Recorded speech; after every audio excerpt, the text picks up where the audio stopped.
Começa agora o IPAN Talks, podcast do Instituto Paulista de Magistrados. Regularmente trazemos para você uma conversa franca e esclarecedora com um membro da magistratura ou das carreiras jurídicas sobre assuntos relevantes para a comunidade jurídica, para as instituições democráticas e para a sociedade em geral. Olá, eu sou Carlos Bateste e estamos iniciando mais um episódio do IPAN Talks, o podcast do IPAN, Instituto Paulista de Magistrados. Nosso entrevistado neste programa é o juiz da Vara da Infância e Juventude de São José do Rio Preto, Evandro Pelarim. E vamos abordar com ele as questões que envolvem a segurança e a proteção das crianças e adolescentes na sociedade. O juiz Evandro Pelarim tem mestrado em Direito pela Universidade Estadual Paulista e foi professor da Faculdade de Direito da Universidade Estadual de Mato Grosso do Sul. Em 2002, publicou o livro Bem Jurídico Penal, um debate sobre a descriminalização, no qual resgata as concepções liberais que fazem do direito penal um instrumento a serviço do correto e regular funcionamento das relações sociais. Antes de se tornar juiz, nosso entrevistado atuou como advogado em São Paulo. Ele foi juiz titular das comarcas de Estrela do Oeste e Fernandópolis e desde 2015 está à frente da Vara da Infância e Juventude de São José do Rio Preto, tendo liderado várias ações no município voltadas para a melhoria da qualidade de vida e a proteção dos menores. O juiz Evandro Pelarim é ainda coordenador do Departamento de Execuções Criminais da 8ª Região Administrativa de São Paulo e juiz dos colégios recursais das circunscrições judiciárias de Fernandópolis, Jales e Rio Preto. É um prazer tê-lo no IPAN Talks, magistrado. Carlos, o prazer é todo meu, uma alegria estar aqui com vocês. A proteção e a defesa dos direitos das crianças e adolescentes diante de ações de negligência, discriminação, exploração, violência, são garantidas por leis como o Estatuto da Criança e do Adolescente. Na medida em que a família, a sociedade e o Estado têm o dever de assegurar esses direitos, gostaria de ouvi-lo como o senhor vê a atuação do Poder Judiciário nesse processo juntamente com os outros entes. Olha, o Estatuto da Criança e do Adolescente, ele impõe ao juiz da infância e juventude um papel singular nesse sistema protetivo. Há um artigo na lei, o 146, que a gente não encontra similar em nenhuma legislação nossa no Brasil. Esse artigo diz que o juiz da infância e juventude é a autoridade desta lei.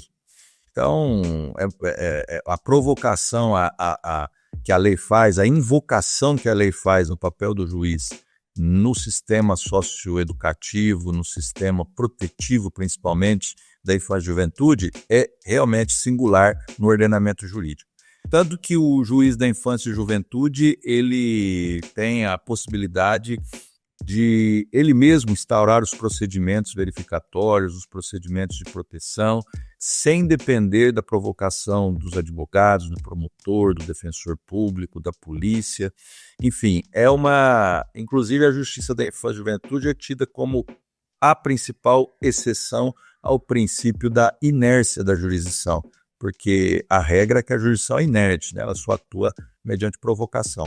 Então, esse contexto, né, quer dizer, esse pressuposto da atuação jurisdicional no sistema da infância e juventude eleva o papel do juiz da infância e juventude e sobrecarrega o juiz com essas responsabilidades.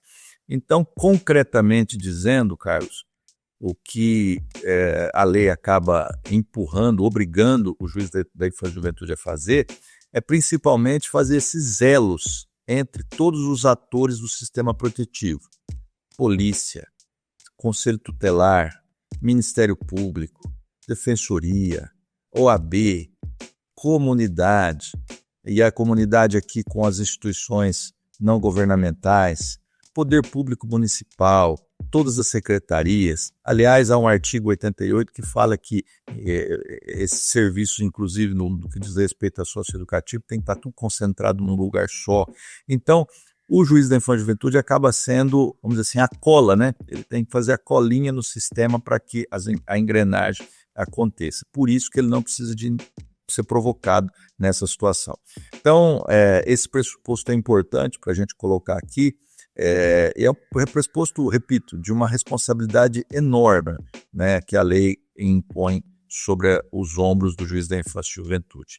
E então, para responder a sua pergunta a partir desse pressuposto, eu diria singelamente que o juiz da infância e juventude ele tem que se mover, ele tem que, fazendo aqui uma analogia, né, já que estamos em tempo de conclave, fazendo uma analogia aqui com vamos dizer assim, as características, né, dos papáveis, né, dos cardeais eletivos, né, o juiz da infância e juventude estaria naquela categoria do missionário, né, é como o Papa que foi eleito, né, ele tem que fazer uma missão, ele tem que sair do fórum, ele tem que participar das reuniões, ele tem que conversar com as pessoas lá na rua, ele tem que participar das ações vivas da comunidade, participar das reuniões, dos eventos comunitários, firmar relações sociais.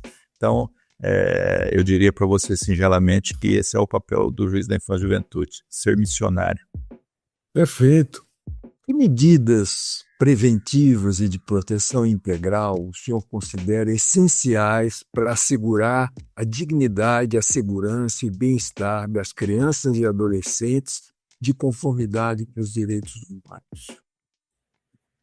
Olha, dos aspectos da atuação do juiz da infância e juventude é no dizer o direito. A jurisdição significa dizer o direito, mas esse dizer o direito no papel atribuído à lei ao juiz vai muito além do processo, né? Então ele não vai só decidir, sentenciar e aguardar que a sua decisão seja cumprida, enfim, porque as causas que envolvem a criança e o adolescente, grande parte das vezes são causas urgentes e emergentes, tem que ter uma atuação rápida, então precisa ter aquela ligação para aquela autoridade que tem que cumprir uma determinada conduta, para o acolhimento, para o conselho tutelar, enfim, tem que estar esse contato permanente. Então, eu imagino, né, e assim, tentar fazer na minha profissão dentro dessa responsabilidade. Nós temos que conversar bastante com a comunidade, Carlos. Eu acho que nós precisamos dizer o direito, não com muito mais força, junto à comunidade. Então, palestras, orientações. É claro que o juiz tem um papel, e ele não tem como fugir desse papel, que é um papel daquele que representa o Estado, a lei. Então, ele tem que ter um diálogo franco, sincero, ele não tem que fazer um diálogo político no sentido de granjear simpatias de quem o ouve. Muitas vezes a palavra e o discurso do juiz, quando vai conversar com os pais, com os adolescentes também, às vezes é a palavra dura, é dizer aquilo que, principalmente os pais, os deveres que estão na lei são expressos, né? Como, por exemplo, né, nós não somos obrigados a ser pais, mas assim que decidimos ser pais, somos responsáveis por uma outra pessoa, que são os filhos, até que eles completem a maioridade. Então a gente tem que enfatizar essas responsabilidades, né, a partir da família, depois a responsabilidade da sociedade comunitária e também do Estado. Então, eu diria aqui, fazendo uma analogia também com o padre Antônio Vieira, né, que uma vez foi questionado sobre a falta de fiéis na igreja, né, a falta de pessoas para as missas, né, e o pessoal criticava dizendo que a população estava, né, está sendo muito relapsa na fé, no indo nas missas, e ele dizia que não, que o problema não era do povo, o problema era do pastor que não gritava, né?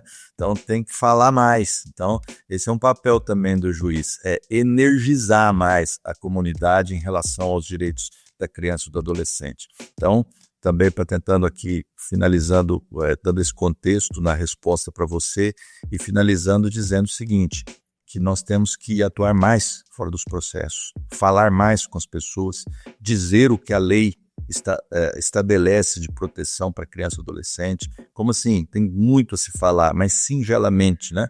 Dizer, olha, o adulto, o verdadeiro olhar de um adulto para uma criança e adolescente é o olhar de proteção. Adulto protege criança e adolescente. O rigor da lei, nós adultos que saímos agora aqui na rua, encontrarmos uma criança sozinha, que pode estar aparentemente abandonada, é nosso dever parar tudo, olhar para ela e fazer o encaminhamento devido às autoridades, provocar, etc. Então começa por esse gesto singelo que a gente vai despertando na comunidade os deveres de todos. Na sua visão, a construção de um ambiente seguro e saudável para crianças e adolescentes envolveria também a criminalização da omissão, como o senhor se refere a essa responsabilidade da comunidade?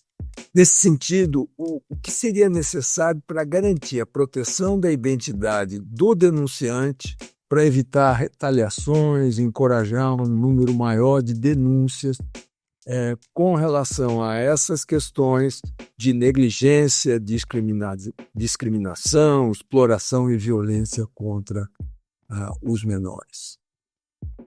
A sua questão é muito pertinente e ela aborda aí 2 pontos, né?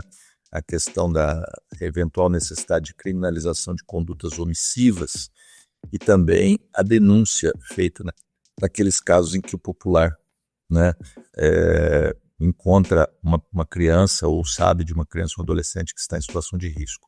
Começando pelo último ponto, isso a nossa lei já estabelece, né? A lei que prevê o depoimento especial, a lei da primeira infância, que são leis muito importantes e que se agregam ao Estatuto da Criança e Adolescente como complemento, elas estabelecem que não há um canal único de denúncia para que se possa as autoridades de proteção agir. Então, você começa por isso. Você pode denunciar um abuso, uma agressão à criança e adolescente ou omissão no Conselho Tutelar, na Polícia Civil, na Polícia Militar, na própria Vara da Infância e Juventude. Qualquer, o Disque 100, qualquer órgão é porta aberta para recebimento dessas denúncias. Aliás, a lei diz até o seguinte, que o Estado tem que estruturar um sistema de denúncias para que elas cheguem com mais velocidade às autoridades que vão exercer o sistema protetivo da infância e juventude, né? Então, há experiências aí em alguns lugares de apps em celulares, né? Telefones fixos com mais agilidade, como o Disque 100, que é uma importante porta aí, que é federal, né? Mas eles acabam encaminhando para as localidades. Então, por quê? Porque todos nós temos esse dever de proteção, né? Então, a denúncia é uma decorrência desse dever de todo adulto proteger criança e adolescente. Por isso que a lei diz isso. Aliás, a lei vai mais, né? A lei vem e sublinha que todos nós temos o dever, todos temos o dever de efetuar essas denúncias quando encontramos uma criança e adolescente em risco ou na iminência de uma situação de risco. E em relação à necessidade de uma legislação um pouco mais dura para aqueles que cometem atos omissivos, eu entendo que sim, nós precisamos ter, e eu justifico.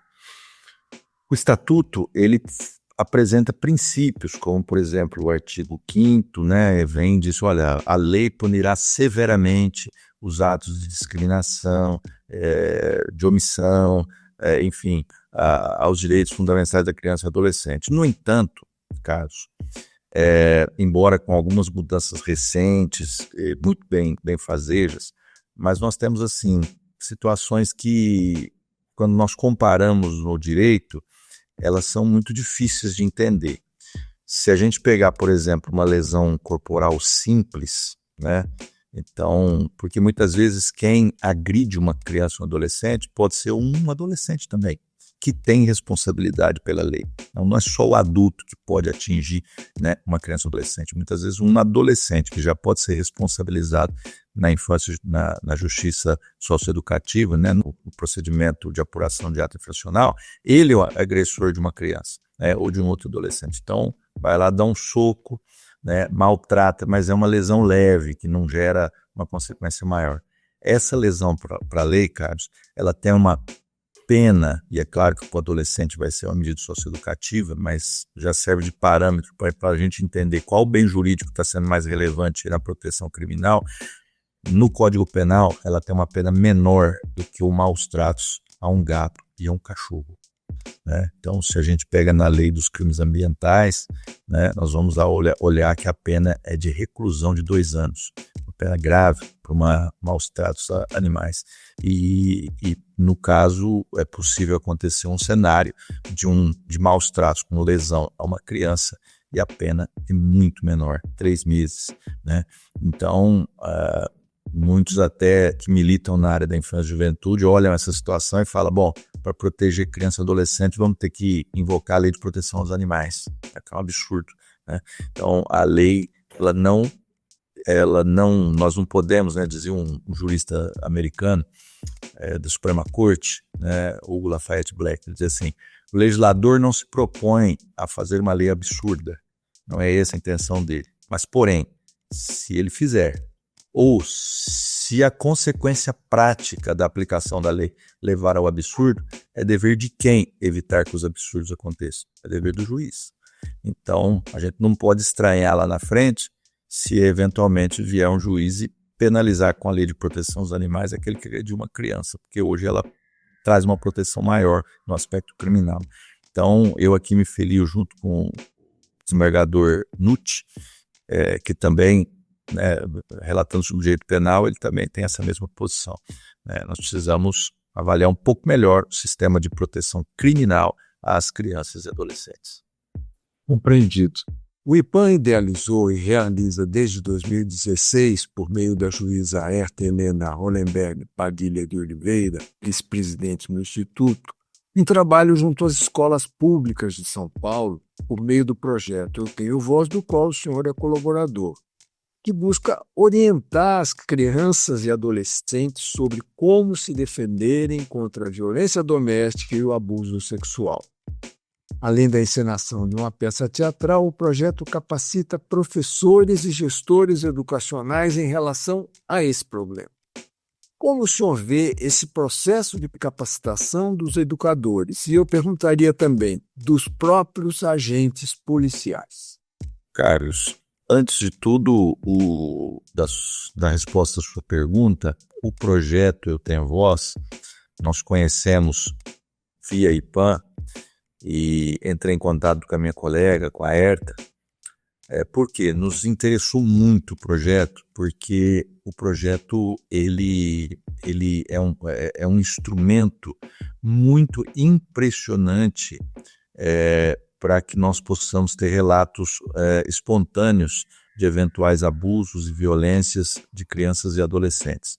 Através da apresentação da peça, né, ou por meio, melhor dizendo, da apresentação da peça Marcas da Infância, com atores profissionais, uma peça muito bem escrita, nós observamos nas escolas o efeito impressionante que realiza com as crianças e os adolescentes. Então nós interessamos, nós procuramos, pedimos para que o IPAN nos ajudasse, e o IPAN prontamente nos atendeu. E nós aqui estamos em Rio Preto já para o 3º ano com o projeto Eu Tenho Voz, salvo engano já o 4º, onde nós selecionamos as escolas para que haja apresentação teatral.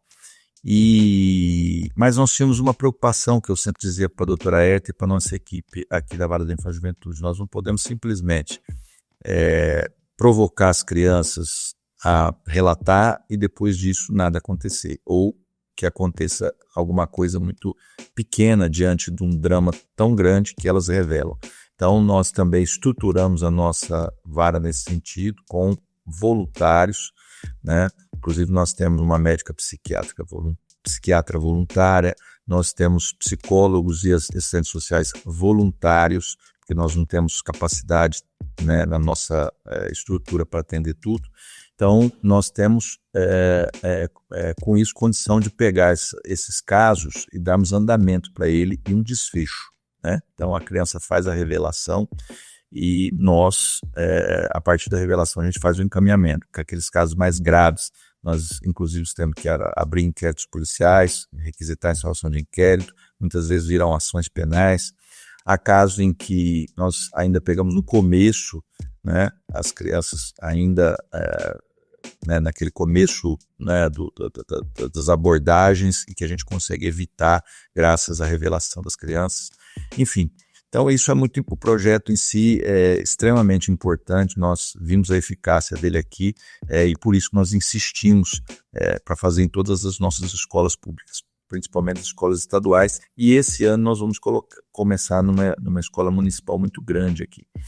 E nós percebemos o seguinte, que para que o projeto aconteça, e isso nós obedecemos aí o procedimento que o próprio IPAM colocou, nós primeiro fizemos a capacitação, né, dos professores, que é a sua pergunta. Então, é fundamental por quê? Porque no momento da revelação, esses professores e os servidores da escola que participam do projeto de capacitação, eles têm condições, né, de entender o que está acontecendo, para ouvir aquela criança, né, ter a capacidade de ouvi-la, entender, e para fazer os encaminhamentos. Então, aqui nós primeiro fazemos a capacitação e depois a gente vem no espaço com a peça teatral Marcas da Infância.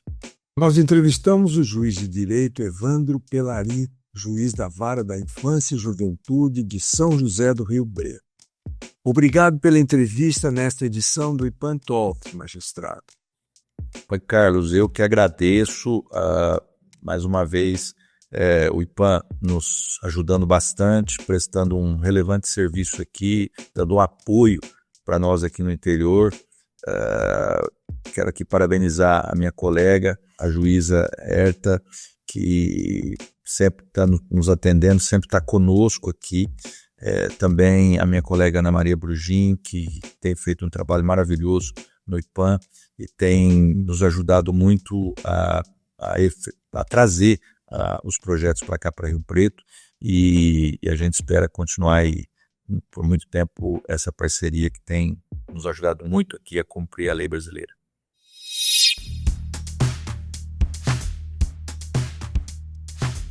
Estamos encerrando o IPAN Talks de hoje, mas antes trazemos algumas informações sobre o IPAN, o Instituto Paulista de Magistrados. No final do mês de abril, o projeto Eu Tenho Voz do IPAN exibiu para mais de 250 alunos da Escola Municipal Deputado Ranieri Mazzilli, em Jundiaí, a peça Marcas na Infância. A apresentação teatral orienta crianças e adolescentes sobre como se defenderem contra a violência doméstica e o abuso sexual.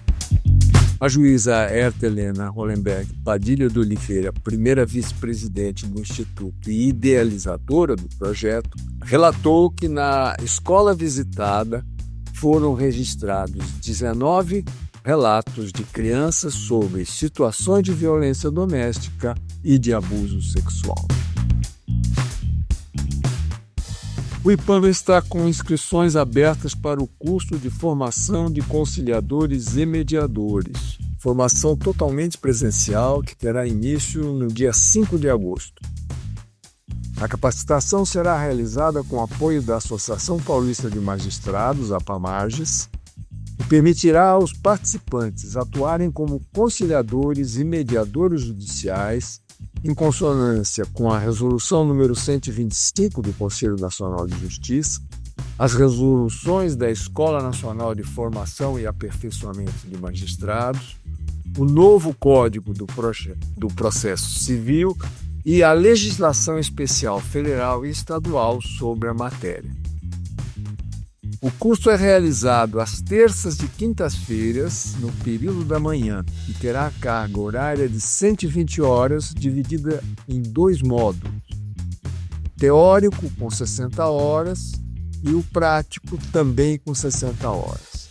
As aulas acontecerão no auditório da APAMAGES, na rua Tabatinguera, 140, no centro, e serão disponibilizadas 30 vagas. O conselheiro nato e ex-presidente do Instituto Paulista de Magistrados, Jaime Martins de Oliveira Neto, foi empossado como desembargador em solenidade realizada também no mês de abril no Palácio da Justiça, em São Paulo. Juntamente com o dirigente do IPAM, receberam o título os magistrados Alexandre Davi Malfatti e Marcos Vinícius Rios Gonçalves. Além do IPAM, o novo desembargador foi presidente também da Associação dos Magistrados Brasileiros e da Associação Paulistas de Magistrados, a APAMAGES. Agradecemos a sua audiência neste episódio do IPAM Talks. Para acompanhar as iniciativas e os eventos do IPAM, acesse o site www.ipan.com.br e as mídias sociais do Instituto no Facebook, no LinkedIn, no Instagram e no YouTube. Até o próximo programa. Termina agora o IPAM Talks, o podcast do Instituto Paulista de Magistrados. Se quiser mais informações sobre o programa ou sobre as atividades e benefícios oferecidos pelo IPAM, envie um e-mail para ipan@ipan.com.br ou ligue para o Instituto. Telefone 11 3105 9290. Até o próximo programa.